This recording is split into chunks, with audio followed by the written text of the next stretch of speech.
أعوذ بالله من الشيطان الرجيم. بسم الله الرحمن الرحيم. ومن يطع الله والرسول فأولئك مع الذين أنعم الله عليهم من النبيين والصديقين والشهداء والصالحين وحسن أولئك رفيقا. سورة نساء آيات نمبر 9. ومن يطع الله څوک چې د الله تعالی اطاعت وکړي والرسول او د الله تعالی د رسول اطاعت وکړي اولئک نو دغه خلق مع الذین د هغه خلق سره دي انعم الله چې الله تعالی فاوی انعام کړي علیهم فاوی باندې من النبیین د انبیاء علیهم السلام څخه والصدیقین الصدیقین والشهداء او د شهدا والصالحین او د صالحان وحسن اولئک رفیقا او ډیر شدي دا خلق د ملګرتیا په اتباع.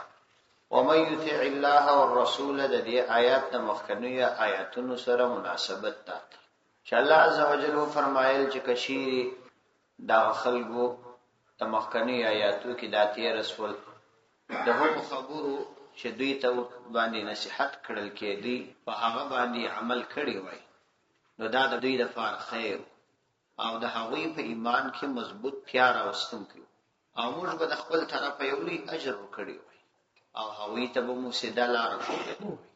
په دې آیات کې به هغه خلک چې الله تعالی اطاعت کوي د منافقت اخلاص وي د هغوی د انعام او د هغوی سره د ښه سلوک یادونه کوي.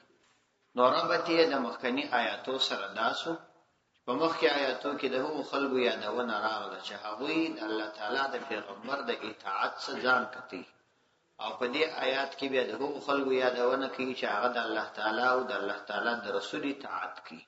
نو مې یطیع الله والرسول نو هغه څوک چې اطاعت وکړي د الله تعالی او رسول او د الله تعالی د رسول اطاعت وکړي یعنی فضروري احکام کې کڅه هم دغه کسان چې د الله تعالی او د الله د رسول اطاعت کوي دا په دې خپل اطاعت کې کمال ته نه رسیدلی یعنی تکثیری اطاعت کې نوی ډیر او ایمان لري په خدای باندې په آخرت باندې او هغه ضروري احکام چې فرائض دي هغه پر ځای کوي نو په دغه وجه باندې به اولئک مع الذین انعم الله علیهم اولئک نو دغه خلق مع الذین دغه خلق سره دي په جنت کې انعم الله علیهم انعم الله علیهم چې انعام کړی دی په هغوی باندې کامل الله عزوجل هغه انعام نو دادی چې دوی ته په دین کې رسوخ ورکړي قرب ورکړي قبولیت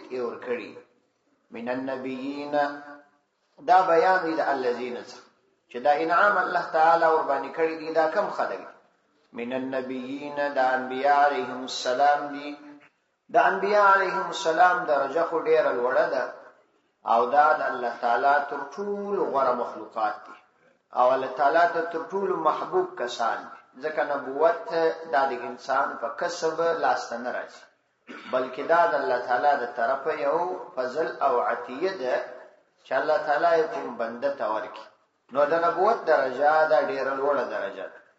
د دې آیات شان نزول کې هم ابن کثیر رحمه الله په متعدد روایت را نقل کړي دي چې یو کس پیغمبر علیه السلام ته راغلی او ورته ویل چې زما ستاسو سره دومره زیات محبت دی چې تر خپل ځان تر خپل اولادونو تر مور او پلار تر کوروالا تر هر چا راته محبوب دي حتی چې کله ستاسو څخه جلاسم او کور ته ولاړ سم نو دومره ستا فراق او جلاوالی پر ما باندې پریشانی راولي چې په خپل ځان باندې نه پوهیږم تر څو چې بیرته راسم او ستا زیارت وکم نو په دې وجه باندې زما زړه څه سکون پیدا کړي.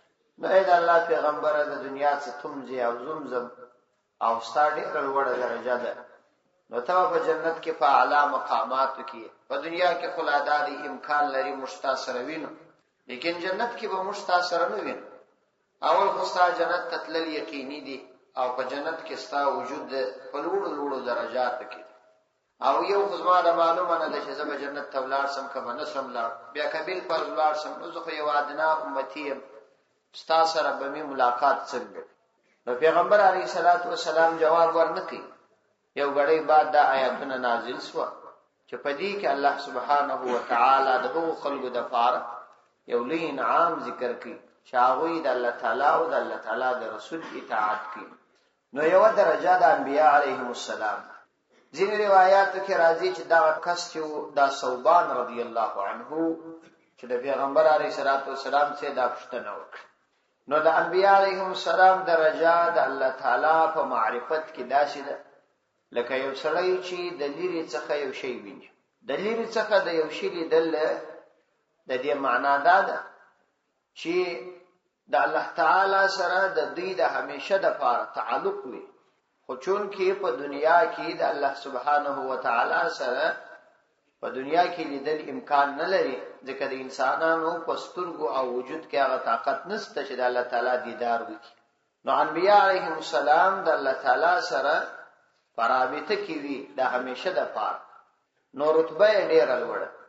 او حدیث کې راځي چې پیغمبر علیه السلام فرمایي چې کڅوک د هر چا سره محبت کوي د قیامت پر ورځ به د هغه سره، چنانچه کچا د الله د پیغمبر سره محبت کاوه نو هغه به د هغه سره، او کچا د کوم بل چا سره محبت کاوه هغه به د هغه سره. المرء مع من احب، سړی به د هغه چا سره چې دیو سره محبت کوي. حدیث کې راځي پیغمبر علیه السلام چې کله دغه حدیث وایي چې المرء مع من احب، صحابه وايي موږ ته زموږ په ژوند کې تر دې حدیث زیات د خوند حدیث نه دی پیدا شوی چې موږ په دې حدیث باندې څومره خوند حاصل کړ. ځکه صحابه په خپل محبت کې رښتینی وو او هغه یقینا د الله د پیغمبر سره محبت درلود. نو د دې حدیث په وجه باندې هغه ودالور مقام ته ورسید. حضرت امام مسلم رحمه الله د حضرت کعب الاسلمي رضی الله عنه څخه یو روایت نقل کړي. دې صحابي به د پیغمبر علیه الصلاۃ والسلام سره د تهجد په وخت یې راو او د اوبو او د لوټیو د دې تنظیم به ورته برابر و. نو یو شپه پیغمبر علیه الصلاۃ والسلام د تهجد د پاره د باندې اوتی، نو د لوټو اوبو دا شانو برابر کړ. پیغمبر علیه الصلاۃ والسلام ته دې ډېر خوند ورکړي د خدمت. نبی ورته ویل ته وغواړه چې شي غواړي، هغه ته ستاسو سره په جنت کې یو ځای وای ولنکم بل شی وغواړه ولیا دا وغواړه. نو بیا ورته فرمایل اعني على نفسك بكثرة السجود، نو تزما کومک وکړه پر خپل ځان باندې په زیاتو سجدو کولو سره.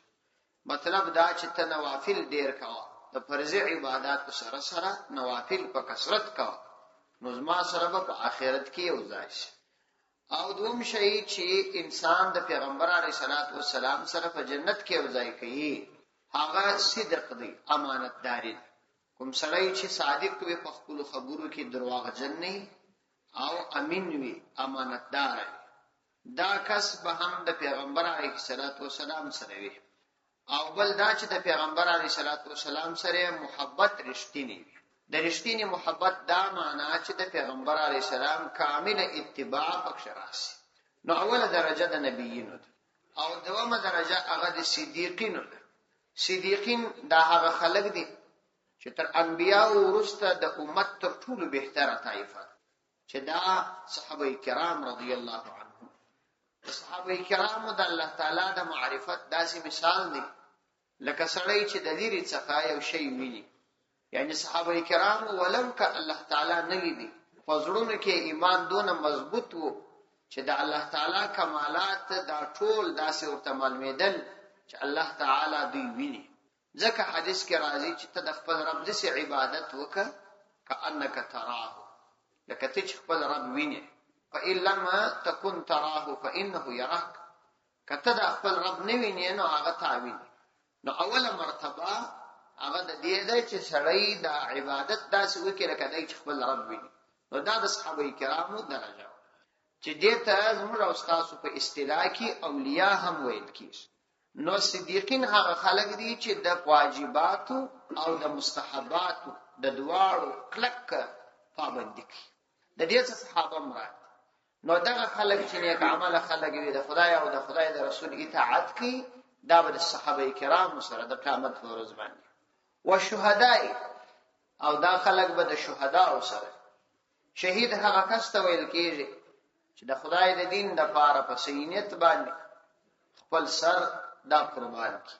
نو دا ډیره لوړه مرتبه. ځینې وایي د دې څخه د احد شهدا مراد، او ځینې وایي هر شهید ورسره مراد. لکه د شهید مرتبه دا درېم مرتبه. او څلورمه مرتبه د صالحین. صالح هغه کس ته ویل کېږي چې د شریعت پوره اتباع کوي، د شریعت پوره اتباع کوي، مستحبات او واجبات ټول پر ځای کوي، دې ته صالح ویل کېږي.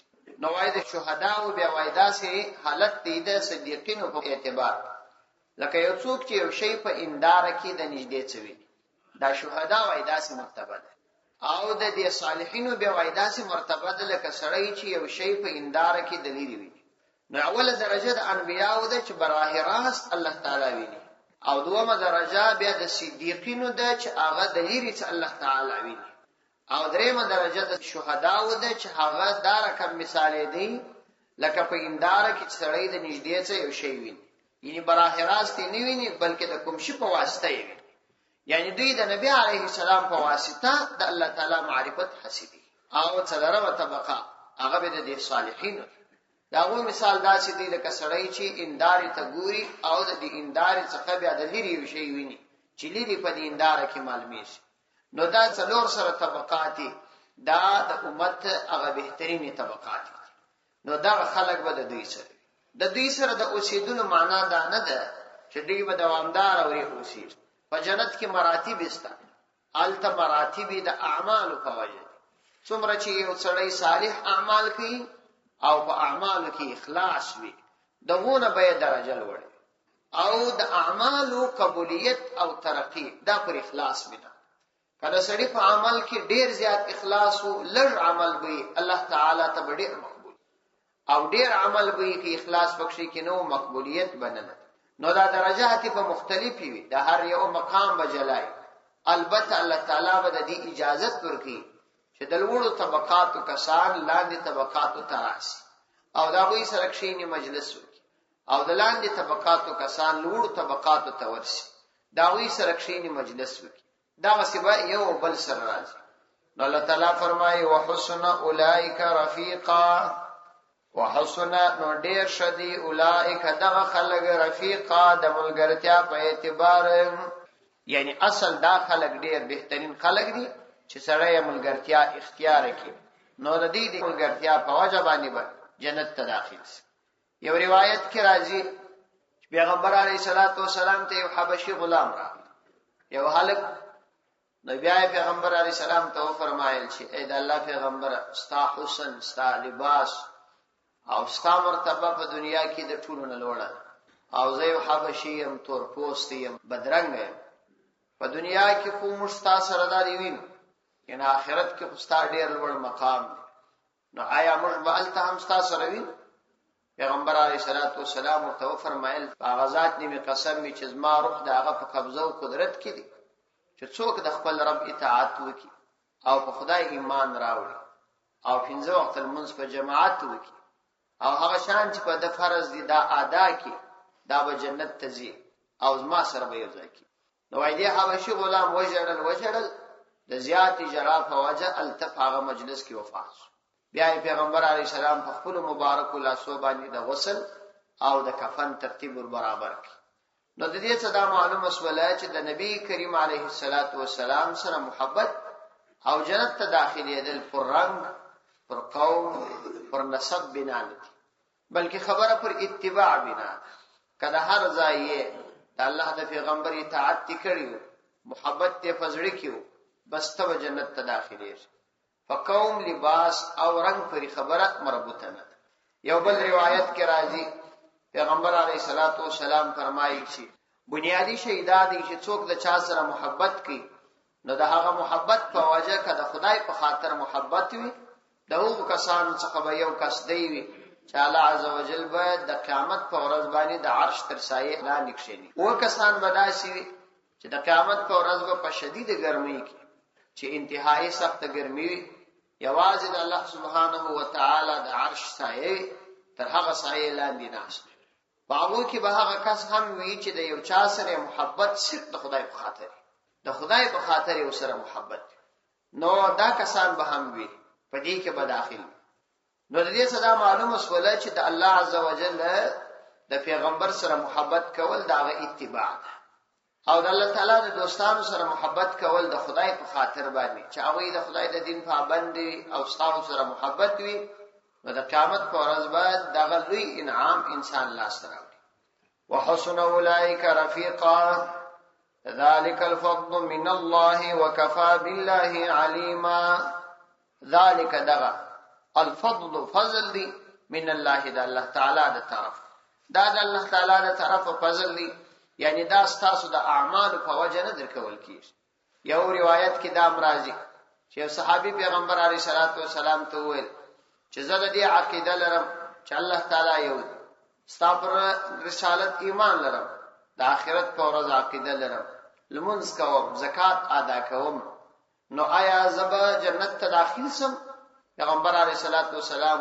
او فرمایل که هر مؤمن کې دا صفات راغله دا الله تعالی جنت ته داخل کی یو صحابي وویل چې بیا خو مشته د چی شو هم پکار دی یعنی موږ خو دا دي ټول دغه اعمال کوو خو جنت ته به داخل شو پیغمبر علیه الصلاۃ والسلام ورته ویل خبره هم دا چې ده د قیامت په ورځ به یو سړی دومره نیک اعمال کړي چې پر غره باندې کښې شو دلسي دا غر به هم ځکه باندې نه نبس لیکن د اعمال کده خدای د نعمتونو په مقابله کې راواخې بیا به د 1 روپۍ حیثیت ځکه چې الله تعالی به پر د دومره انعامات کړي چې د اعمال د انعامات په مقابله کې هیڅ لره ولی د اعمال توفیق من الله تعالی ورکړي او دا چې الله تعالی دې قبول کړي دا د الله تعالی انعام او احسان نو په دې واجبان دي انسان د خپل اعمال په وجه جنت ته نشي داخل پیغمبر علیه السلام څخه سوال وسو چې تم پیغمبر علیه السلام ته هو زم د الله تعالی د فضل بغیر جنت ته نشو نو اعمال خو بسړی کوي ځکه دا د الله تعالی د طرف